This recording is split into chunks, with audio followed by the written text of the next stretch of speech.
Chers frères et sœurs, si j'ai choisi ce texte biblique, à vrai dire avant le 9 juin, c'est parce que c'est le moment où Samuel va laisser sa charge. C'est lui qui était juge sur Israël, et le fait que le peuple demande un roi fait que le roi va prendre sa suite.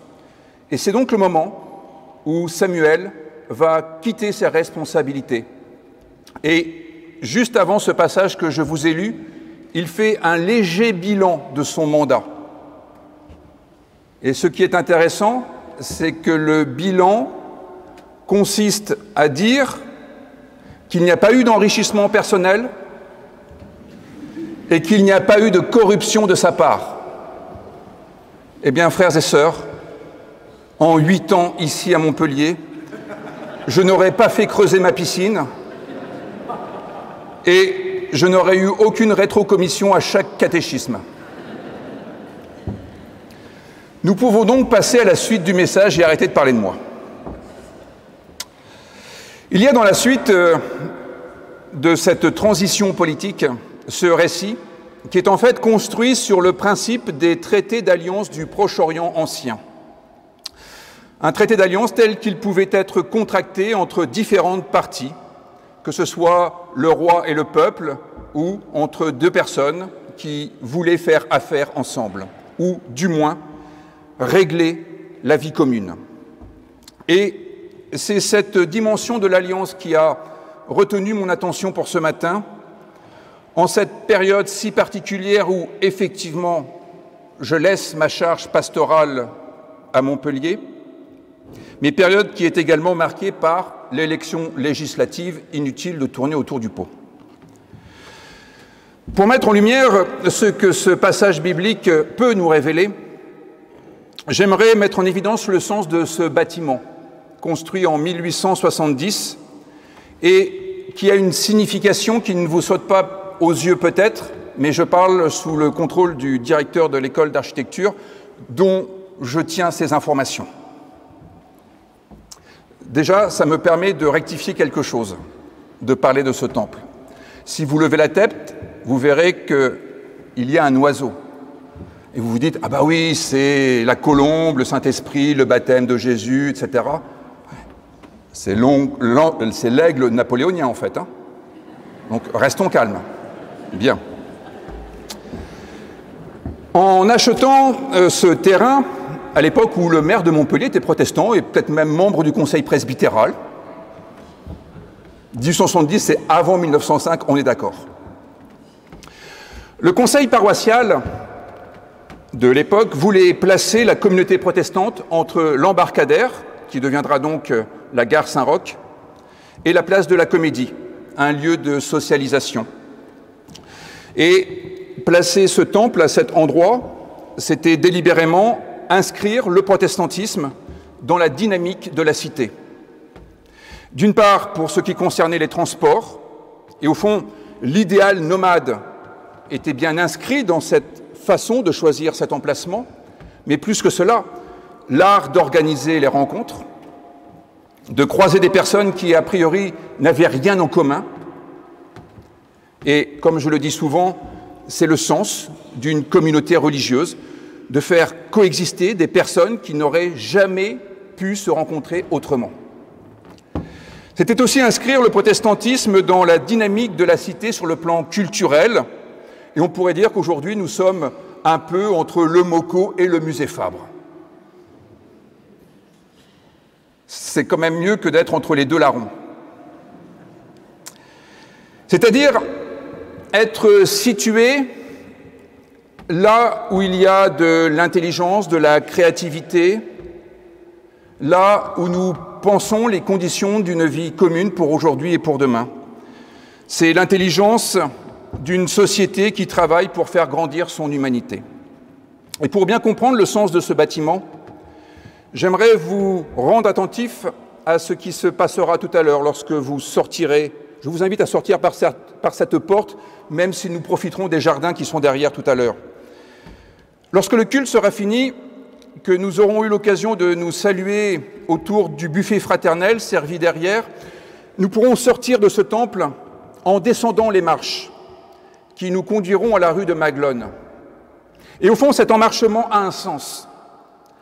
C'est un sens symbolique.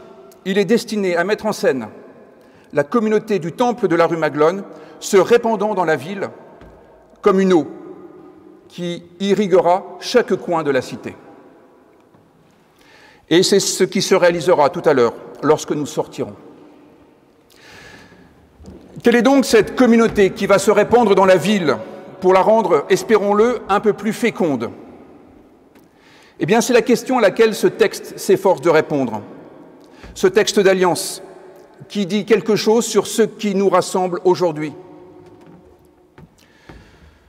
Ne passons pas outre le vocabulaire religieux de ce texte, qui pourrait donner le sentiment que ce texte ne s'adresse qu'à des croyants, et des croyants les plus pratiquants qui soient.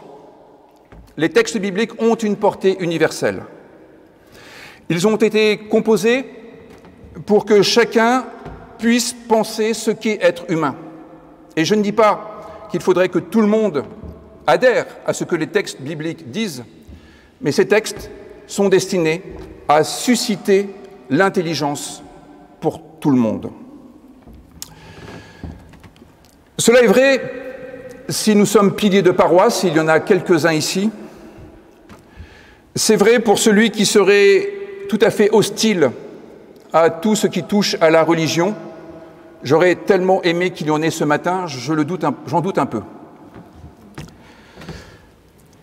Le mot de l'Éternel, le mot Dieu, est un mot qui pose problème, qui est comme une sorte de frontière au-delà de laquelle il n'est pas possible de passer sans avoir le sentiment d'être embrigadé.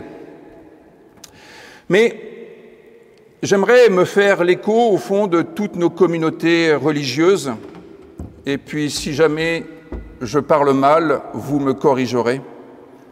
Mais j'aurais tendance à dire que parler de Dieu, parler de l'Éternel, c'est proposer une vision de l'homme, de l'être humain, qui ne se réduit pas à la satisfaction de ses passions individuelles. Je veux dire que, en reprenant un autre mot religieux, Dieu dit qu'il y a de la transcendance dans notre existence, dans notre identité, dans notre façon de vivre ensemble. Et craindre l'Éternel, c'est l'expression par laquelle les rédacteurs bibliques développent une anthropologie qui déclare que l'homme n'est pas la mesure de l'homme. C'est là où il y a de la transcendance. Nous reconnaissons que l'homme vaut bien plus que ce que nous-mêmes nous en pensons. C'est une vision de l'homme qui n'assigne personne à son physique, à son lieu de naissance, à son statut social, à ses réalisations, ni même à ses votes. La crainte de l'Éternel n'a rien à voir avec la peur que pourrait nous infliger un être tyrannique, un être supérieur. La crainte de l'Éternel a tout à voir avec le respect que nous avons face à la grandeur de la vie. Dans une relation amoureuse, nous avons parfois ce sentiment de crainte, de frayeur face à l'autre, que nous voyons infiniment plus grand que nous le sommes. C'est ce que nous ressentons aussi lorsque nous lisons une phrase dans un livre qui dit tellement bien ce que nous avions intuitionné jusque-là, mais que nous n'avions jamais réussi à dire. Et que nous reposons ce livre parce que nous avons atteint un degré de vérité que nous devons digérer. C'est ce que nous ressentons aussi face à une toile, face à une sculpture, qui exprime un aspect de la vie dont nous mesurons bien la valeur et qui met en évidence une dimension non matérielle de l'existence qui est pourtant si importante. C'est ce que nous ressentons en présence d'une personne qui incarne ce qui fait la grandeur de l'humanité. La religion est là pour repérer ce qui nous rend humains, rien de plus. Et de fait, la religion ne fait pas toujours cela. Et quand elle ne le fait pas, elle a tort.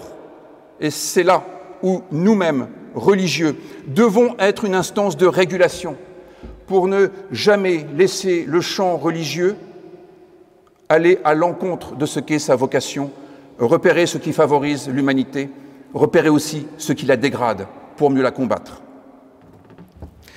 C'est la raison pour laquelle les termes de l'Alliance dans la Bible ne sont pas simplement de belles paroles qui caressent nos oreilles. Et les couples que j'ai eu l'occasion d'accompagner en vue de leur mariage savent à quel point il est difficile de trouver des textes bibliques très positifs dans la Bible. Parce que la Bible ne s'intéresse pas à ce qui va bien. La Bible s'intéresse plutôt aux situations limites. Quand on a l'impression qu'il n'y aura pas de lendemain, que c'est foutu. Comment faire pour débloquer des situations qui semblent irrémédiablement bloquées? Parfois, les paroles de la Bible ont la dureté de la vérité qui met en lumière ce qui dégrade la liberté, ce qui divise l'humanité et qui cherche à jeter les personnes les unes contre les autres. Des paroles qui débusquent les façons d'instrumentaliser les gens, de les transformer en objets de propagande. Eh bien, ce matin, la communauté qui va dévaler les marches du temple de la rue Maglone est une communauté qui est riche de ses désaccords. Et si je m'en tenais à la dimension religieuse, on a quand même pas mal de désaccords entre nous. J'en ai jamais vraiment discuté avec Julien pour la communauté juive, mais avec quelques rabbins, on n'est pas tout à fait d'accord sur la datation des textes de la Bible hébraïque. Avec les recteurs, présidents de mosquées et imams, on n'est pas toujours d'accord sur l'importance de la ritualité. Vous savez à quel point j'ai de l'affection pour les dominicains, moi qui ai passé 1 an à l'école biblique de Jérusalem. Mais je ne pourrais pas dire que je parlerais de la Trinité dans les mêmes termes que vous, quand même. Avec le père Casarian, on s'est souvent moqué sur l'usage des icônes, etc. Mais vous voyez, tous ces points de désaccord ne minent en aucun cas cette communion que nous n'appelons pas simplement de nos vœux, mais qui est pour nous tous une réalité, qui s'est toujours exprimée ici à Montpellier. Quand il y avait besoin, nous avons toujours répondu présent. Et la vérité, c'est que même quand il n'y avait pas besoin, on était là. Et au fond, c'est cela la grâce. Nous avons en commun une tension vers l'au-delà, l'au-delà de nous-mêmes, l'au-delà de nos communautés, l'au-delà de nos intérêts de caste. Nous savons que l'homme n'est pas la mesure de l'homme, que la religion n'est pas la mesure de la foi. Nous sommes tendus vers un au-delà que nous appelons Dieu et qui désigne ce qui nous rend humains. Le principe de l'Alliance consiste à se rassembler autour d'une vision de l'homme, d'une anthropologie. Et notre texte dit les caractéristiques de cette humanité qui fait communion entre nous. L'homme de l'Alliance est un être fondé par une parole structurante qu'en hébreu on appelle la Torah. C'est un mot qui vient du verbe yara, qui veut dire éduquer, enseigner. Et ce verbe, on le trouve ici, lorsque Samuel dit « Je vous enseignerai le bien et le droit », le tov, le vivable, et yarash, ce qui est juste. L'humain est au bénéfice de paroles qui ne sont pas ses propres paroles, des paroles qui le sensibilisent sur ce qui est vivable, sur ce qui est juste. L'homme de l'Alliance est un être doué de raison. Au fond, cette parole est destinée à le rendre responsable. Comment? Parce que si les alliances sont dures, c'est qu'elles prévoient ce qui se passera s'il y a une infraction à l'alliance. Si tu ne respectes pas l'alliance, alors ce ne sera pas sans conséquence. Et vous voyez, ce principe de causalité, c'est ce qui fonde la rationalité. Il serait tout à fait inexact de dire qu'il y a un divorce entre la foi et la raison. Les gens de foi sont ceux qui ont toujours privilégié la rationalité. Parce que nous sommes des êtres de gravité. conscients que ce que nous faisons ou ce que nous ne faisons pas a une conséquence, toujours. Et c'est le sens de cette parole de Jérémie ou d'Ézéchiel. Il n'est pas possible de dire que les parents ont mangé des raisins verts et que les enfants ont eu les dents agacées, car c'est la responsabilité individuelle qui prévaut. Je fais encore un peu de catéchisme avec le mot « péché ». On se dit, le péché, c'est mal. Mais c'est même mal de l'employer. Enfin, en protestantisme, en tout cas, on a un peu du mal avec le mot « péché ». Le péché, ce n'est pas quelque chose qui relèverait de la morale, finalement. Vous voyez, faire quelque chose de mal, ce serait le péché. Le péché, c'est, au fond, se retourner, loin de l'idéal de vie auquel nous aspirons.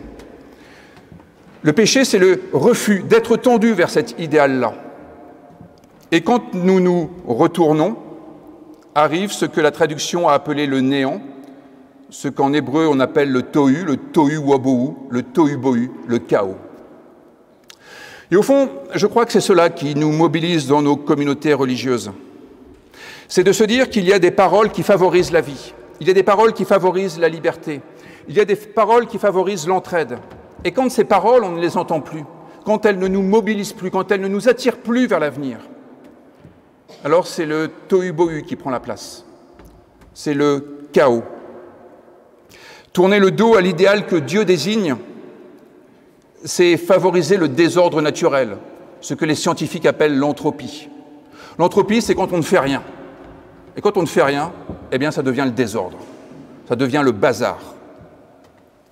L'alliance dont il est question dans ce texte est justement destinée à faire valoir ces paroles qui permettent d'organiser le vivre ensemble. Non pas en rassemblant des gens qui se ressemblent, des gens qui ont plaisir à être ensemble, mais des gens qui reconnaissent qu'il y a un horizon commun. Et c'est pour cela qu'on parle de monothéisme. Pas parce que nous aurions l'idée qu'il y a quelque part dans un coin de l'univers un être surnaturel auquel il faudrait se soumettre de façon un peu abrutie et aveugle. Mais c'est parce que nous reconnaissons qu'il y a pour nous tous une mesure supérieure à chacun qui nous unit. L'homme n'est pas à la mesure de l'homme, et Dieu désigne ce qui nous attire vers l'avenir de manière commune, sans exclusive. Ainsi, l'alliance dont il est question ici n'est pas une alliance de circonstances. Ce n'est pas une alliance que nous voudrions passer parce que les églises se vident, alors il faut mieux être les uns et les autres ensemble. L'alliance dont il est question ici, c'est une alliance qui considère que nous avons un avenir commun, un avenir intéressant en commun, et qu'au fond, le pire qui pourrait nous arriver, c'est que certains soient exclus de cet avenir, pour une raison ou pour une autre. Alors, tout à l'heure, en sortant de ce temple, nous dévalerons les marches de ce bâtiment, dont la vocation est d'irriguer la cité, avec d'autres, avec les autres communautés religieuses, avec le MOCO, avec le musée Fabre, avec les associations issues du protestantisme comme GAM, La Gerbe, Habitat Jeune. On préfère parler du foyer de la jeune fille. Mais... la radio FM+, RCF aussi. Et bien évidemment, les associations qui n'ont aucune origine protestante. Parce que, comme le disait le théologien Dietrich Bonhoeffer, l'Église n'est vraiment elle-même que lorsqu'elle est Église pour les autres. Et quand l'Église commence à penser à son propre salut, à son propre avenir, alors elle se perd. La grâce, c'est la dépréoccupation de soi pour le service total de l'intérêt général. Nous avons toutes et tous, présents ici même, au fond un désir commun, c'est celui d'être en communion par l'horizon et non par l'origine. L'éthique biblique est une éthique de la question. Autrement dit, comment allons-nous réagir aux défis qui se posent ? Eh bien, ce que je voudrais vous dire maintenant, monsieur le maire, mais aussi vous, madame la première adjointe, et même vous, monsieur le sénateur, et au fond tous, c'est ce qui est écrit dans ce verset biblique. « L'Éternel n'abandonnera point son peuple à cause de son grand nom, car l'Éternel a résolu de faire de vous son peuple. » C'est une phrase que nous prenons au sérieux, en ce sens que vous pourrez toujours compter sur nous pour que cette société soit un creuset d'humanité. Bien évidemment, nous sommes une communauté de gens avec des options politiques différentes. Mais il y a plus grand que ces options politiques. C'est l'art d'être ensemble et de se reconnaître comme frères et sœurs. Et nous tous, là, pas simplement les protestants, vous pourrez toujours compter sur nous pour répondre aux grands rendez-vous de l'histoire, comme nous l'avons fait ces derniers mois. Mais plus que cela, et je sais que nous ne sommes pas toujours en accord sur cette question-là, mais pour participer, dans le cadre de la laïcité, à la régulation des idées. Non pas pour imposer notre point de vue, mais pour faire entendre des paroles qui parfois font défaut. Parce que ces paroles dont nous sommes les dépositaires disent justement que nous pouvons penser le vivre ensemble sur d'autres modes que celui du semblable, sur d'autres modes que celui de la réussite, sur d'autres modes que celui du statut social, sur d'autres modes que les étiquettes que nous nous infligeons nous-mêmes ou que d'autres nous infligent. Je veux dire que nous pourrons toujours répondre présent aux défis qui consisteront dans les temps qui viennent à assurer la paix civile, à assurer la concorde, pour prendre des termes qui ne sont pas des termes religieux, mais pour pouvoir faire à nouveau alliance, toujours. Ce sont des lieux pour la fraternité, et nous n'avons pas d'autre ambition que cette fraternité-là. Ce sont des lieux pour l'entraide, et nous n'avons pas d'autre ambition que celle-ci, pourvu que l'entraide ait cette dimension universelle. Et au fond, nous le partageons. Nous pourrons témoigner qu'il est encore possible de faire alliance avec des personnes qui privilégient la dimension universelle de l'humanité. Et au fond, moi, mon rêve a toujours été d'imaginer que l'imam puisse parler à la place du pasteur, que le président de la communauté juive puisse parler à la place du président du conseil presbytéral. Dans le temps politique, cela est arrivé une fois ou l'autre. Je crois que c'était Gerhard Schröder avec Jacques Chirac. L'un pouvait parler à la place de l'autre. Vous voyez, c'est cela la fraternité, c'est de savoir qu'il y a plus grand que nos intérêts particuliers. Eh bien, nous pourrons témoigner, en sortant de ce temple, qu'il y a encore une vision de l'humain qui transcende les regards étriqués. Nous pourrons témoigner qu'il y a encore des gens pour lesquels la vocation de l'être humain est la liberté. La liberté. Je terminerai donc avec cette parole du philosophe Mick Jagger.